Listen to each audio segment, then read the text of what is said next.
안녕하세요. 지난 헤이즈 영상을 저희 평균 시청자 수보다는 많은 분께서 봐주셨는데요. 그만큼 현지 사정을 궁금해하고 계신 분들이 많은 것 같아요.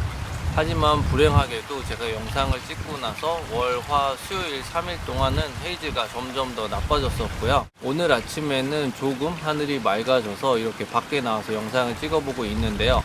맑아졌다고는 하지만 평소에 비하면 나쁜 정도인데 지난 한 3, 4일 동안 워낙 좋지 않았기 때문에 이 정도만 돼도 뭐 괜찮네 싶은 생각이 들 정도의 날씨예요. 그나마 2013년, 15년 최악의 헤이즈 때보다는 타는 냄새가 그렇게 심하게 나지 않아서 견딜만 한데요. 이렇게 헤이즈가 심하긴 하지만 출장이나 여행, 기타 이유 때문에 싱가포르에 오게 되는 분들이 계실 거예요. 오늘은 여행 와서 많은 분들이 필수 아이템처럼 드시는 칠리크랩에 대해서 이야기해 보려고요. 며칠 전 댓글을 통해서 칠리크랩 집을 가려고 하는데 어딜 가는 게 좋냐고 추천해 달라는 질문을 남겨주신 분이 계셨어요. 생각해보니까 싱가포르 여행의 필수 주제인데 제가 이야기를 한 적이 한 번도 없구나 싶어서 오늘 주제로 정해봤고요. 제가 그동안 다녔던 칠리크랩 가게의 비교가 될 것 같고요. 주관적으로 느끼는 분위기나 맛에 대한 평가니까요. 절대적인 기준은 아니라는 점 참고해주세요. 우리나라 음식도 맛집들에 대한 개인적인 기준이나 평가나 정보가 제각각 다르잖아요. 그것처럼 저 사람은 칠리크랩에 대해서 저렇게 생각하고 있구나 정도로 가볍게 봐주시면 될 것 같고요. 제가 유튜브를 생각하기도 전에 다녔던 이런 칠리크랩 가게들이라 찍어놓은 동영상이 마땅치가 않더라고요.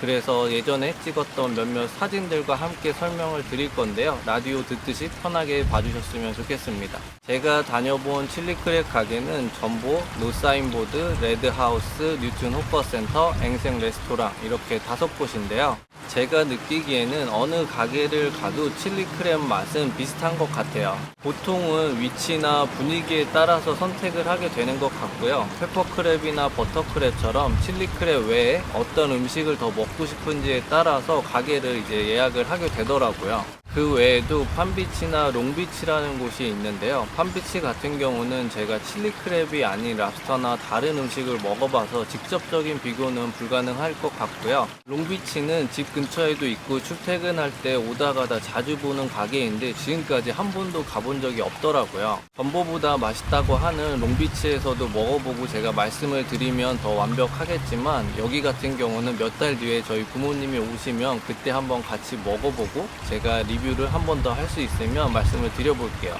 가장 궁금해하실 가격대부터 말씀드리면 칠리크랩은 정가라는 게 정해져 있지가 않고요. 그때그때 시가에 따라서 가격이 매겨지거든요. 그런데 보통은 80불 선에서 가격이 형성이 되고요. 여행 오셔서 거의 고정적으로 먹는 칠리크랩, 시리얼 새우, 그리고 볶음밥에 맥주 한두 잔까지 곁들여서 두세 분이서 드시게 되면 200불 내외의 기본적인 가격이 나오게 되고요. 부모님이나 가족들이 왔을 때 4, 5명이서 살아있는 킹크랩이나 랍스터 같은 거를 양껏 먹겠다 하면 1000불 정도가 나오는 경우도 있어요. 이렇게 칠리크랩 가격은 그 무게나 종류에 따라서 가격이 천차만별인데요. 보통은 조금 전 말씀드린 두세 명 기준으로 200불 내외에서 가격이 형성된다고 생각을 하시면 될 것 같아요. 먼저 제가 다녀본 5곳의 칠리크랩에 대해서 간단한 이야기를 해보고요. 그 외에 팜비치나 롱비치도 맛의 평가가 아니지만 위치적인 부분이나 분위기적인 부분에 있어서 제가 어떻게 생각하는지 말씀을 간략하게 드려볼게요. 가장 유명한 전보 레스토랑부터 이야기해보면요. 여러가지 칠리크랩 가게 중에서도 가장 무난한 선택이 될 수 있는 곳이에요. 여행 책자나 블로그에도 대표적으로 나오는 전보 클라키, 정확하게는 리버사이드 지점의 경우에는 너 싱가포르 여행 갔다 왔는데 칠리크랩 먹어봤어? 이런 질문이 나왔을 때 그럼 나도 거기 가서 먹어봤지 이렇게 대표적으로 이야기할 수 있는 칠리크랩 레스토랑이에요. 맛도 괜찮은 편인데요. 제가 로컬 음식을 먹을 때는 직장 동료들이나 현지 친구들한테 맛집을 추천해달라고 하는 경우가 종종 있어요. 예를 들어서 바쿠테나 프론 누들 같은 경우는 저희들이 모르는 가게도 추천해주는 경우가 종종 있는데요. 칠리크랩 같은 경우는 저희 부모님이 오시는데 어디 가서 칠리크랩을 먹으면 좋겠냐고 이렇게 추천을 해달라고 하면 그냥 이 전보 레스토랑을 무난하게 추천해주는 로컬 친구들도 많이 있어요. 그 정도로 가장 무난하고 대표적인 곳이라고 생각을 하시면 되고요.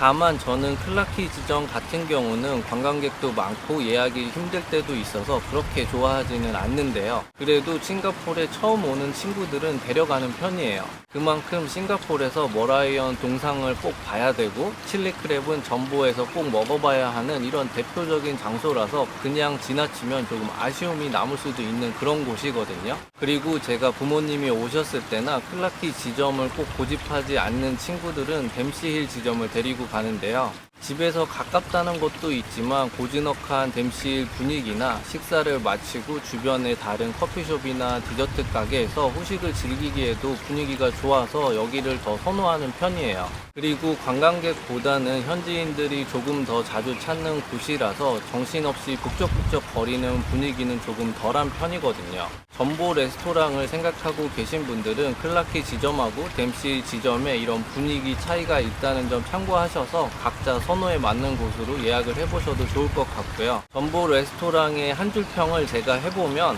가장 무난한 선택, 이왕이면 댐시힐 이렇게 말씀을 드릴 수 있을 것 같아요. 두 번째는 노사인보드인데요. 여기는 접근성이나 뷰 때문에 가기 좋은 곳이에요.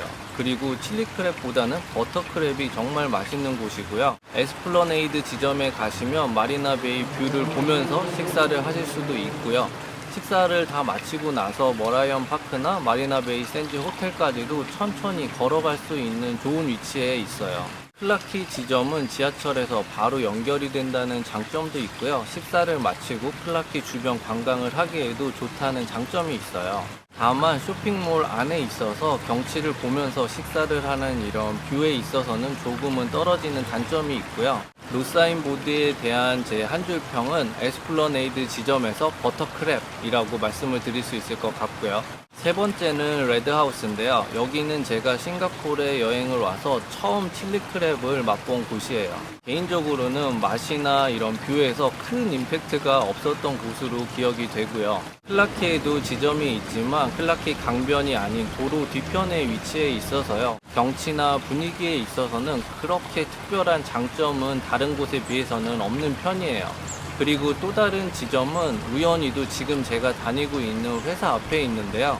점심시간에 밥을 먹으러 나오면 패키지 여행을 오신 많은 한국분들을 볼 수 있는 가게이기도 한데요. 한국 TV 프로그램이 레드하우스에서 촬영을 진행한 적도 있고요. 이렇게 패키지랑 연계해서 많은 분들이 찾는 음식점 중에 하나예요. 하지만 저 같은 경우는 말씀드렸듯이 맛이나 분위기에서 그다지 인상이 강하게 남아있지 않아서 처음에 가보고 아직까지 그 이후로는 방문한 적이 없는 곳이긴 한데요. 물론 개인적인 평가고 맛은 있을 거라고 생각해요. 그러니까 요지껏 경쟁이 치열한 싱가포르에서 두 개 지점을 운영하면서 롱런을 할 수 있다고 생각을 하는데요. 레드하우스에 대한 제 한 줄 평은 그냥 쏘쏘 이렇게 말씀을 드릴 수 있을 것 같고요.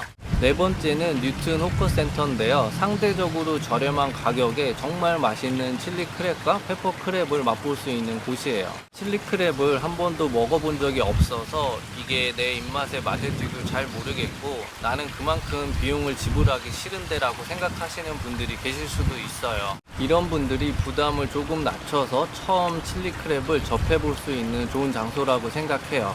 가격은 칠리크랩, 시리얼 새우, 볶음밥 3개 세트를 묶어서 60불대에 나오게 되고요. 단점이라면 에어컨이 없어서 무더운 야외에서 식사를 하셔야 된다는 점이에요. 하지만 호커센터 중에는 에스플러네이드 옆에 있는 마칸 수트라와 함께 가장 관광지화된 곳이라 분위기나 시설 면에서 그렇게 불편하지는 않고요. 그리고 영화 크레이지 리치 에이션에서도 이 뉴튼 호커센터가 촬영 장소로 쓰였고요. 이곳의 또 다른 장점은 호커센터라서 이 칠리크랩 외에도 여러 가지 음식들을 맛보실 수가 있어요. 한국 여행 프로그램에서 나온 망고 주스를 비롯해서 각종 구이 요리나 면 요리 등 로컬 음식들을 싸게 맛볼 수 있는 좋은 장소고요. 제 한 줄 평은 칠리크랩, 페퍼크랩 모두 최강의 가성비 이렇게 말씀을 드리고 싶어요. 다섯 번째는 앵생 레스토랑인데요. 여기는 제가 회사 동료한테 맛있는 페퍼크랩 집을 알려달라고 했더니 추천해준 곳이에요. 정말 이 친구 말대로 페퍼크랩이 맛있었고요. 아직까지도 여기보다 맛있는 페퍼크랩은 먹어보지 못한 것 같은데요. 단점은 관광지가 아닌 정말 로컬 동네에 위치한 현지 음식점이라서 찾아가기가 조금 번거롭다는 거고요. 물론 주변에 다른 이제 관광거리나 즐길거리가 없기 때문에 여기만을 정말 택시를 타고 왔다 갔다 하셔야 되는 그런 곳이에요. 그리고 시설이나 화장실 청결 상태에 있어서는 기대치를 확 낮춰야 되는데요. 그럼에도 불구하고 페퍼크랩은 정말 맛있는 집이에요. 한 줄 평은 진정한 로컬 음식점 페퍼크랩을 원한다면 여기라고 말씀을 드릴 수 있을 것 같고요. 그리고 번외로 팜비치나 롱비치를 이야기 드리면, 팜비치의 경우는 머라이언 파크에 있어서 위치나 경치에 있어서는 나무랄 데 없는 곳이에요. 다만 주변에 다른 음식점들도 많고 손님들이나 관광객들이 식당 안팎에 워낙 많기 때문에 조금은 시끌벅적한 분위기고요. 제가 칠리크랩 3종 세트를 이곳에서 먹어보지는 않아서 정확한 가격대는 모르겠지만 들리는 이야기로는 다른 곳들보다는 가격대가 조금 더 있다고 해요. 저희가 라이브 랍스터를 먹고 천불이 나온 곳이 이 팜비치였는데요. 정말 맛있게 먹고 다만 분위기가 조금 아쉬웠지만 저희가 먹어본 음식들을 기준으로 생각을 해보면 분명 소문대로 칠리크랩도 맛있을 거라고 생각이 돼요. 그리고 칠리크랩 맛집으로 첫 손가락에도 꼽히는 롱비치를 지금까지도 제가 못 가보기는 했는데요. 제가 전부에 댐시힐 지점을 추천해 드린 것처럼 롱비치도 댐시힐에 지점이 있거든요. 제가 만난 한국분들이나 현지 친구들도 롱비치도 괜찮고 맛있다는 평들이 정말 많았어요. 이런 주변의 평가나 현지 위치나 분위기를 봤을 때 롱비치도 분명 좋은 선택이 될 것 같은데요. 아쉽지만 롱비치에 대한 리뷰는 다음에 한 번 더 해보도록 할게요. 그리고 팜비치나 롱비치 같은 경우는 다른 칠리크랩 가게들보다도 조금 더 가격이 있을 수가 있는데요. 저나 아내가 싱가포르 와서 새롭게 생긴 음식점 선택의 기준이 있어요. 저희가 모든 음식점을 모르기 때문에 조금 망설여질 때는 가격부터 보게 되거든요. 그 이유가 저희가 지내면서 경험적으로 쌓인 이런 경험치가 싱가포르는 철저하게 자본주의 사회라서 내가 지불한 만큼 맛이나 서비스가 따라오는 것 같아요. 그래서 여기서는 비싼 돈을 내고 돈 아깝다 생각한 레스토랑은 거의 기억에 남아있지 않고요. 반대로 싸고 맛있고 시설 좋고 분위기 좋은 이런 곳은 또 찾기가 힘든 것 같아요. 팜비치나 롱비치가 살짝은 더 비싸다는 이야기도 들리기는 하지만 제 생각에는 비쌀 경우에는 분명히 그 값어치를 하는 곳일 거라고 생각이 되고요. 다른 분들의 리뷰나 블로그를 보시고 이 두 곳의 방문 계획을 세우신 분들은 망설이지 않고 가보셔도 좋을 것 같아요. 다른 영상에 비해서 이야기가 길어지지 않았나 생각이 되는데요. 여러분들이 칠리크랩 가게를 선택하시는 데 있어서 조금이나마 도움이 됐으면 좋겠습니다. 그럼 다음 영상에서 인사드릴게요. 안녕히 계세요.